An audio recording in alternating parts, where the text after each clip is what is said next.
Venue, we've worked out where we're going to set up, and here is going to be our performance area. We've done the meet and greet with mum and dad and the birthday child. We've already begun to get a little bit about what the birthday child might be like, might be a bit shy, might be a bit loud, and already we've begun to assess the situation. And then the equipment's going to come in. Always remember the rule that the rabbit is last in and first out, so I'll pretend I'm going to my car or my van and I'm going to come back in with some equipment. And your first trip in is with a duffel bag which has got your puppets in and what we call the long bits. Now, always in life, my great theory in life is to make life as easy as you can for yourself. So never put anything down where you then have to move it again subsequently. So the bag will go there, the long bits go on top of it, and in a minute that's where I'm going to be taking them from. Second trip in is what is the L-shaped bit and the square bit, the punch and judy bit itself. And again, when you're coming in, just make life as easy as you can for yourself. So put that out like that with one hand. Don't lean this against the wall somewhere miles away. We'll go and get it again in a minute. Just put it out. Now in this situation, if you're right-handed, then you're wanting to leave a little space to your right to be able to walk around. So in this situation, it's a bit tight. So I'll put it up to the left. We've got a space to the right where you can come in and out of. And your third trip in would be in with the disco, which is here. I won't bother bringing that into the situation now because it's too small. And the last situation you come in is with the washing machine tucked under your arm, rabbit hanging from your fingers, and your magic black box. We call it a JJ case full of tricks. Walk into your venue, take your black box down, come in, and then put the rabbit where it's going to be, and then put the washing machine somewhere close to hand where you're going to put it on your table in a minute. You've got everything in, and now you need to set it all up. So the camera can come a bit closer. You have all your long bits on there. The first thing you're going to need to do to make your booth up is to put your shelves across here and a shelf across on the L-shaped bit. No point in doing one at a time. Pick the two up together. So you pick them up like this, literally just tip them off, and then pick them up, turn them round if need be, and just pop them into the right place. The beauty of it now is you've got the top one, the top shelf is purely, completely accessible. Then pop that into the right place there. And onto that. Now, a little trick when you're picking up the punch and judy booth. When you pick it up, use your fingers here to push in the pieces, the supports that hold up the punch and judy. Do it on both sides, and then they won't catch on the bottom bit when you start to put it up. So you put it up, and minding the light, put it into place. Now, still holding, you don't let go of it. You walk around the back, and the cameraman will follow me around the other side. Taking the outer strut, you then pop it onto the bolt that's sitting there through the hole, and do the same on the other side. Now sometimes these may pop out, but making sure that you've got in control of your booth at all times. Then goes next plank, and that pops in between the struts, and then pop them in using the catch on that side and mirror it on the other side. If it's not quite measuring up, give it a shove, get it into the right place. The next one is the top of the punch and judy booth. You'll have a cord that pulls the blind up and down, unattach that and let it fall down, and then pop that up. And as you can see on that side, where you are, is that it's got a hole in there. It purely just drops in there like that, and it mirrors exactly the same on the other side. Pulling out the strut, and then pulling up the strut that's still there, and again putting that into there so it's all nice and supported. And the same happens on this side as well. Popping in like so. Then pick up the remaining part from your booth, which is the white curtains. Stand with your back to the booth and probably just unroll it like that. And making sure that all these bits hold down like that.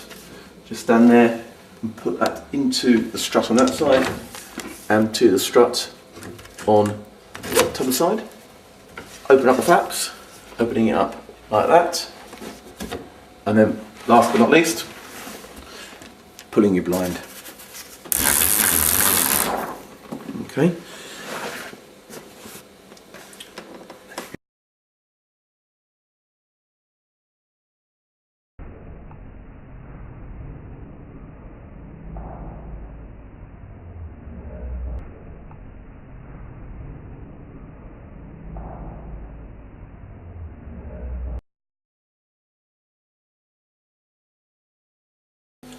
Right, now to pack it away again, it's just the reverse of what we did earlier.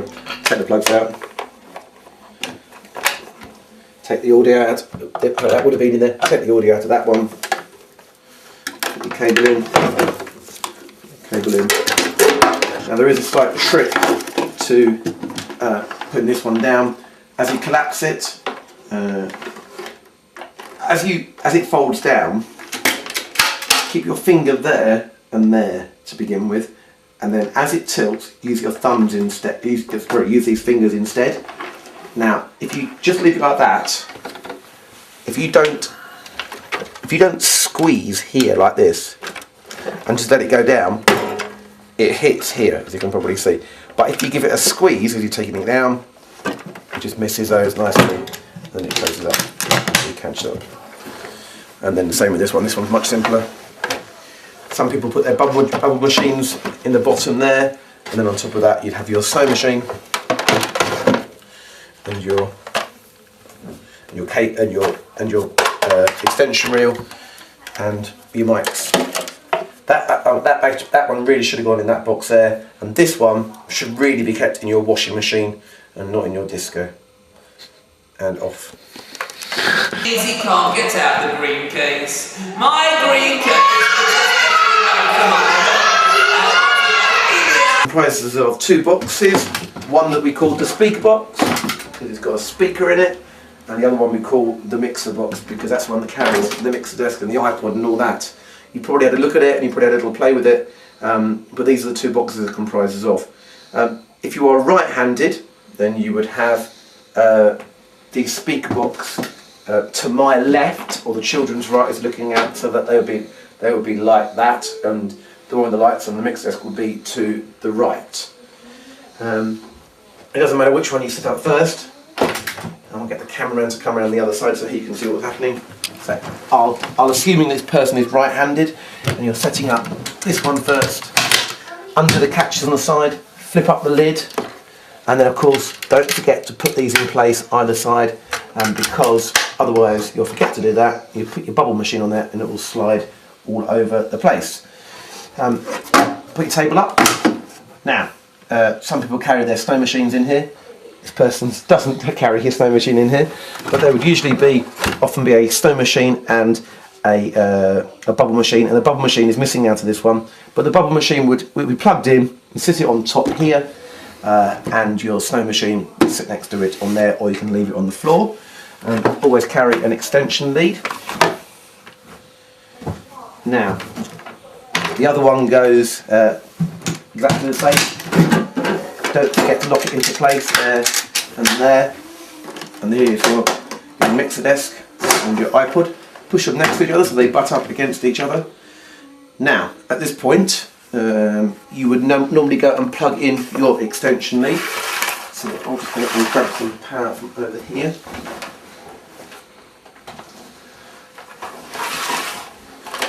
Extension lead has two holes in it, which is perfect because they can be powered from, they can both be plugged into the same extension lead, like so. When you plug them on, you will hear a hum, and a hum is a good thing, and that means that there's life going on somewhere. Now at this point, you have got your sound on this side. Your iPod, it goes into the mixer desk, it comes out of the mixer desk through this cable.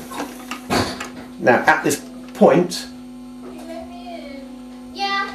pause it for me. Pause it.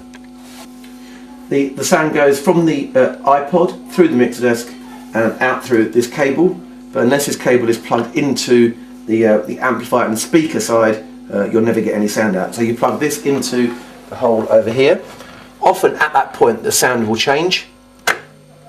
Don't know why, that's what it does. Now you can play music, and you were to press play on your iPod here.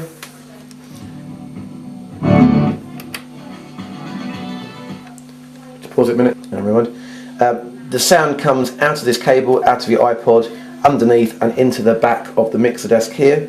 This button here changes it between line 2 and phono 2. You don't need to use phono 2, but if your sound ever sounds really horrible, that means that button's been pressed. So press it back the other way to get it a nice clear sound, and your mixer desk could be quicker there. Just a few things why you might not have any sound. If accidentally this button here has got pushed there, you're not going to get any sound. So the things that could stop you from having any sound are as follows. It could be that the sound on your iPod has been turned right down, okay, there. So make sure that the iPod sound is right up. That's the first thing that there might be reason there be no sound. The second reason there might not be any sound is this one might not be turned up. Okay. Okay. The third reason you might not have any sound is that one might be slipped over all the way to the left. The fourth one that might be reason you get no sound is that might not be on. So you've got your music, everything's right, but if that's off, eventually the music will go off. So if that light's not on, that is why you've got no music. Other reasons you might not have any sound is it might not be plugged into the jack down there, and that is about the only reason you might not have any sound. Any other problem would be a technical problem, which wouldn't be something for you to deal with. And pause. During the disco, you have a handheld mic, and the handheld mic is controlled with first of all, to come back around the back. Obviously it is a handheld one, and it's cordless, and the receiver, this is the transmitter in my hand, and the receiver is the box at the back here. Now there is two buttons, there's two buttons, and also there's two wires. That's the wire for the audio and that's the wire for the power. Always make sure those are plugged in. There's a little tiny one just down here, and that is the volume button. Always have that at maximum. And the only other thing is a tiny little button just here, just above where it says power. If that is sticking out like that, that means that the receiver is switched off and you won't get any sound. It's very unlikely for that to go out because it's so pushed in, so always keep it pushed in. And then you've got your handheld mic. There's an on-off switch on the handheld mic, and if you switch it on and it flashes, that means you've got a good battery. So in this one, I probably will be a good battery. Just quickly check it. Yeah, flat. Now if it were to stay on, that means your batteries will be beginning to go, and it's time to replace them. Now your volume control for that are here. There are actually two mic inputs on this one, a left and a right. Just leave that one in the middle of the left and the right, and then you'll control your disco sound by this one, so that you want to go louder. Oh, not too loud, obviously. Okay, so that's your mixer desk. This button here does absolutely nothing at all. That's just for that dial. That's for the headphone sockets, which you'll never use. And that one just kills me. Occasionally you might need to use that. So you've got your music. You can hit that, and it reduces the sound of the music, but I don't find it reduces it enough to be able to talk over it. So if I need to talk, I just turn down the music there. Now, just while we're here, the lights on here, very simple. Switches either side for your lights, just switch those on, and that makes a lot of sense, no problem there at all. And then coming back around this side again, the only other thing we need to check is the mic that you might use during your show. The clip-on mic, as I call it. Obviously that clips onto you. Now the receiver for this is over here on this side here, and your one may have a button just here to control your volume, or it might be just around the back here to control the volume of that. But the significant here is the audio comes out of it via this wire, and in order to be heard you have to take that one out and replace it with this one here. Okay? And then you'll be able to be heard using your clip-on mic. Okay?